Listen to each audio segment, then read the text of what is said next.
الحمد لله الذي جعل نبينا خاتم المرسلين والأنبياء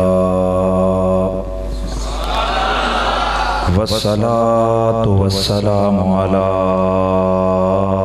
هادي صراط الحكمة والهدى سيدنا ومرشدنا محمد خير الورى وعلى آله التقى والنقى وأصحابه أولي الكرم والصدق والصفاء كثيرا كثيرا إلى يوم اللقاء. أما بعد فأعوذ بالله السميع العليم من الشيطان الرجيم. بسم الله الرحمن الرحيم. وسيجنبها الأتقى الذي يؤتي ماله يتزكى وما لأحد عنده من نعمة تجزى إلا ابتغاء وجه ربه الأعلى. قال الله عز وجل في مقام آخر: إن أكرمكم عند الله أتقاكم. قال الله عز وجل في مقام آخر: ما كان محمد أبا أحد من رجالكم ولكن رسول الله وخاتم النبيين وكان الله بكل شيء عليما. درود و سلام آواز بلند پڑھ لیجئے. الصلاة والسلام عليك يا سيدي يا رسول الله وعلى آلك وأصحابك يا سيدي يا حبيب الله. ایک بار پھر سارے حضرات حضور کی بارگاہ میں درود و سلام کرتے ہیں.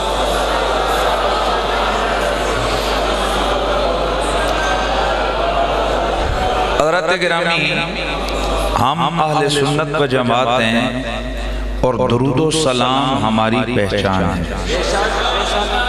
اور یہ بات حضور کے پیارے شہزادے، حضور کے نواسے، حضور کے جگر کے ٹکڑے کے جگر گوشہ حضرت سیدنا امام علی مقام امام حسین علیہ السلام کے لخت جگر حضرت سیدنا امام زین العابدین علیہ السلام نے فرمائی. آپ نے فرمایا کہ اہل سنت کی پہچان یہ ہے کہ وہ کثرت سے رسول اللہ پر درود و سلام پڑھتے ہیں. ابھی میں نے آپ کو کہا درود و سلام پڑھیے تو آپ نے دو سیغے پڑھے، یعنی اس طرح پڑھا: صلاۃ والسلام علیک یا رسول اللہ وعلی آلک واصحابک یا حبیب اللہ. ویسے یاد رکھیں درود کسی بھی زبان میں ہو سکتا ہے. اصل میں تو درود میں اللہ تعالیٰ سے حضور کے لیے دعا کی جاتی ہے، تو یہ کسی بھی زبان میں ہو سکتا ہے، لیکن افضل یہ ہے کہ یہ عربی میں ہو. اور ہم نے عربی میں درود و سلام پڑھا اور اس میں حضور کی آل پہ بھی درود بھیجا، حضور کے صحابہ پہ بھی. آل بیت پہ تو ہم نے درود و سلام اس لیے پڑھا کہ ہماری نماز ہمیں یہی سکھاتی ہے: اللہم صلی علی محمد وعلی آل محمد.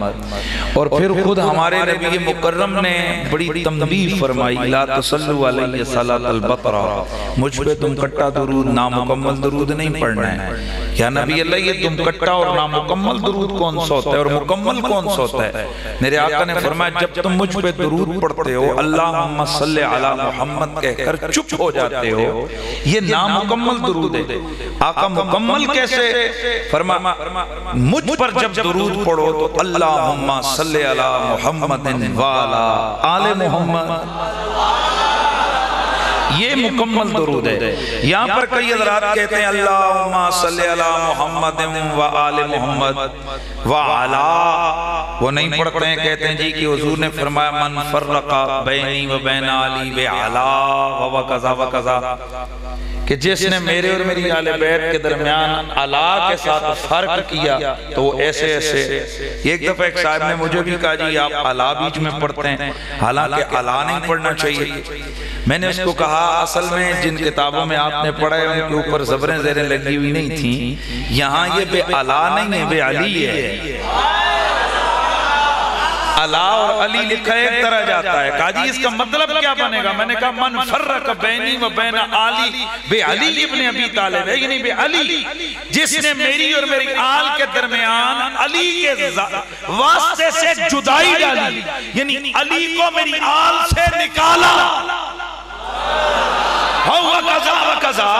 تو بابا ہم حضور کی آل پر درود و سلام پڑھتے ہیں کیونکہ حضور نے فرمایا مجھ پر درود پڑھنا مکمل ہی تب ہوتا ہے جب میری اہل بیت پر تم درود پڑھتے ہو.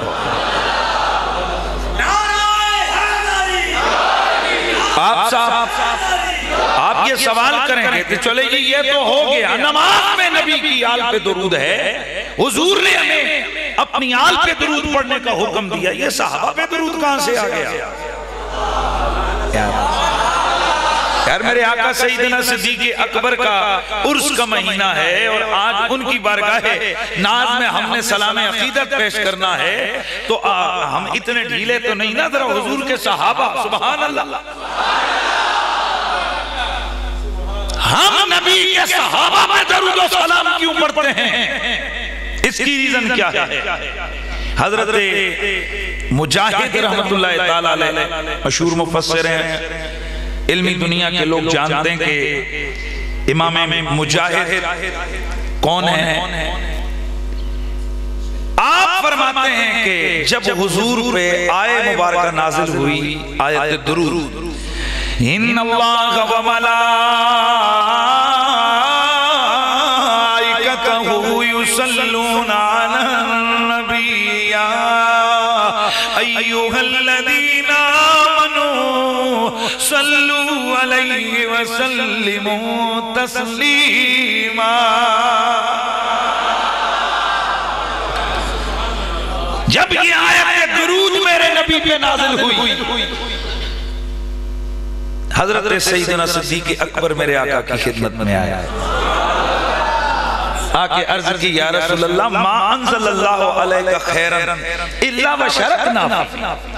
آقا اللہ نے جب بھی آپ نے کوئی خیر اتاری، آپ پر کوئی کرم کیا، آپ پر کوئی انعام کیا، کہیں ساتھ ہمیں بھی اس نے رب نے شامل رکھا. توجہ میری طرف رکھنا ہے، اس خیر اور کرم میں اللہ نے ہمیں بھی شریک اور شامل رکھا. لیکن یہاں آپ پہ درود بھیجے رب نے اور اس کے فرشتوں نے، وہ فرماتے ہیں کہ میں اور میرے فرشتے اپنے نبی پہ درود بھیجتے ہیں. آقا یہاں کہیں ہمارا نام موجود نہیں ہے، ہمارا ذکر موجود نہیں ہے. ابھی حضرت سیدنا ابو بکر صدیق نے اتنی عرض کی ہی تھی، اتنے جملے عرض کیے ہی تھے کہ اللہ نے جبریل امین کو ایک دوسری آیت دے کر بھیجا. مالک کونین نے فرمایا هو الذی یصلی علیکم وملائکتہ لیخرجکم من الظلمات الی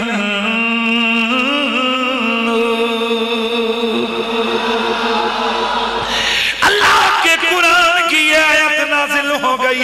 میرے رب قدیر نے اب یہاں ڈائریکٹ خطاب نبی سے نہیں فرمایا، نبی کے صحابہ سے فرمایا.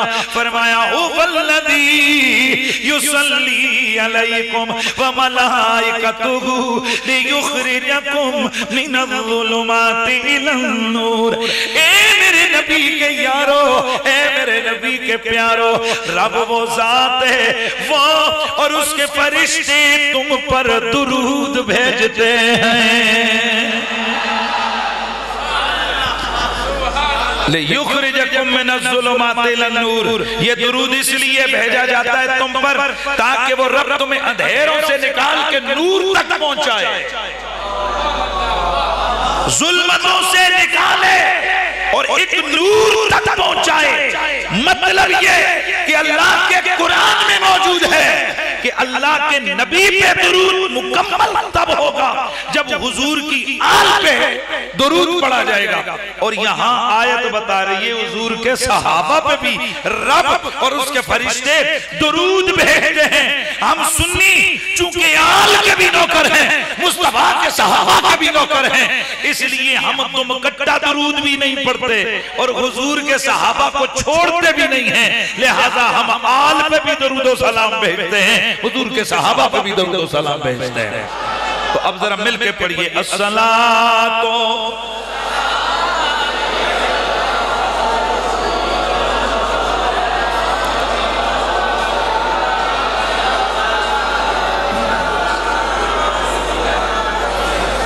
بلند آواز سے الصلاۃ والسلام علیک یا سیدی یا رسول اللہ والا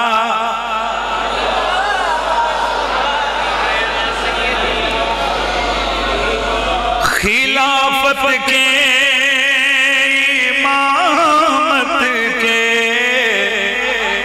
امیر صدیق اکبر ہیں، محمد مصطفیٰ کے جانشین صدیق.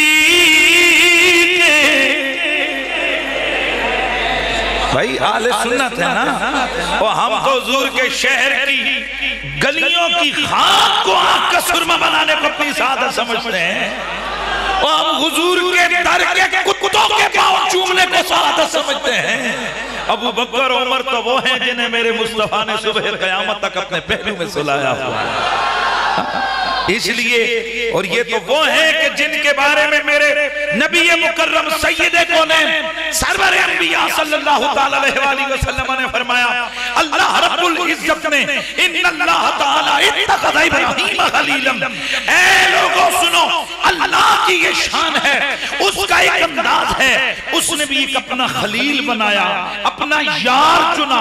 میرا بھی ایک یار ہے، رب کا ایک خلیل ہے جس کا نام ابراہیم ہے، میرا بھی ایک خلیل ہے، اس کا نام ابو بکر صدیق ہے. فَقَدِ اتَّخَذْتُ أَبَا بَكْرٍ خَلِيلًا.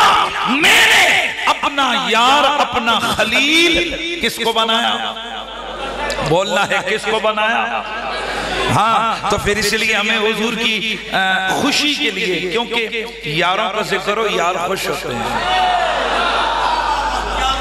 پیاروں کا ذکر ہو پیارے بولیے، پیاروں کا ذکر ہو پیارے. اس بچوں کو پیچھے بیٹا پیچھے چلے درمیان میں یہ ڈسٹربنس بچوں کو اس لیے وہ پیچھے کر رہے تھے، کبھی انہوں نے اٹھنا ہے دیکھنا ہے ڈسٹرب ہوتا ہے. ہاں بیٹا تو نے بھی اٹھنا ہے تو ابھی اٹھ جاؤ، اگر اٹھنا ہے بعد میں تو وگرنہ بیٹھے رہو، اگر اٹھنا ہے تو اٹھ جاؤ وگرنہ. درود شریف پڑھ لیجئے.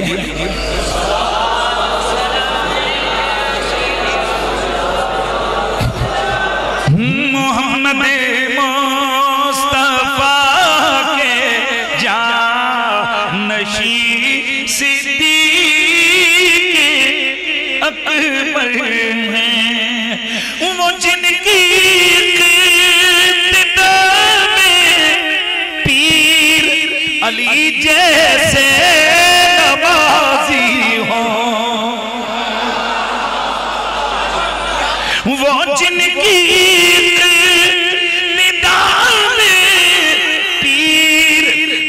جیسے نمازی ہوں، ایسے رہا برے دنیا وادی صدیق. ماشاءاللہ توجہ آپ کی میری طرف ہو، اور یہ جملے صدیق اکبر ہیں، یہ تو پڑھ سکتے ہیں نا. ہاں ایسے رہا برے دنیا وادی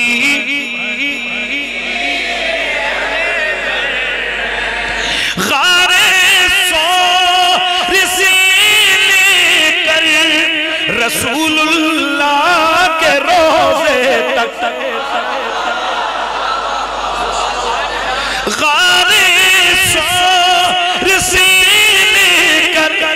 رسول اللہ کے روضے تک وہاں صدیق اکبر ہیں یہیں صدیق وہاں صدیق اکبر ہیں. اب روزے کی بات آ رہی ہے نا. شاعر کہیں روزے پہ کھڑا ہے, شاعر کہیں روزے پہ کھڑے اور کہتا کیا ہے وہاں, اب غار ثور کے بعد وہاں صدیق اکبر ہیں یہی صدیق اکبر ہیں. مزار مصطفیٰ پہ حاضر ہوتے ہیں ملائک بھی اسی عالی مکان کے ایک مکین صدیق.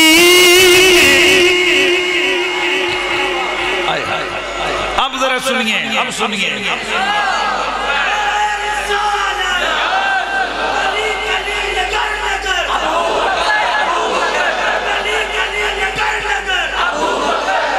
صداقت میں, عدالت میں, سخاوت میں, شرافت میں, سخاوت میں, شرافت میں نمونہ مصطفیٰ کا بالیقین صدیق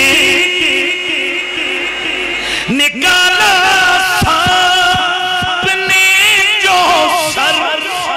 لگا دی جان داؤں پر فدائے رحمت للعالمین صدیق اکبر ہیں فدائے رحمت للعالمین.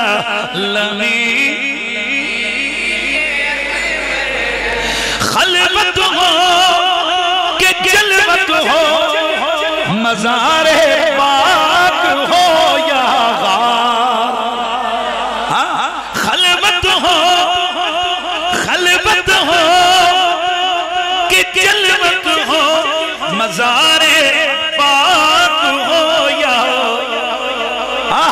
مزار پاک ہو یا غار, جہاں آقا دکھائی دیں وہیں گلی نگر نگر, گلی گلی نگر نگر, گلی گلی نگر نگر, نگر نگر گلی گلی علی علی علی. قرآن پاک بھی کی صداقت کا بنا شاہد,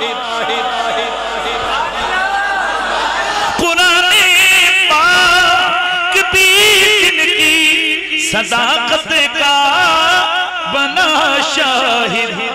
نبی کے لاڈلے وہ ماں جو بھی صدیق.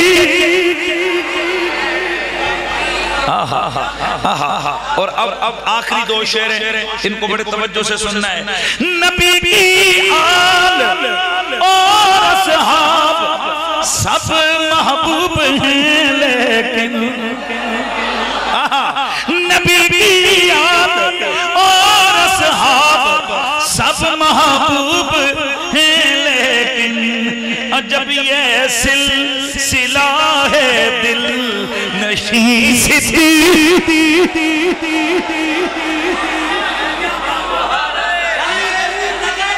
ابو بکر ابو بکر ابو بکر ابو بکر, عجب یہ سلسلہ ہے دل نشین صدیق اکبر ہیں. اور تو سچی بات کہنے سے نہیں ڈرتا اگر سید یہ سید امتیاز کاظمی صاحب کا کلام ہے. تو سچی بات کہنے سے نہیں ڈرتا اگر سید سمجھ لے تیرے سر پر بھی کہیں صدیق. نعرہ تکبیر، نعرہ رسالت، نعرہ تحقیق، گلی گلی لگا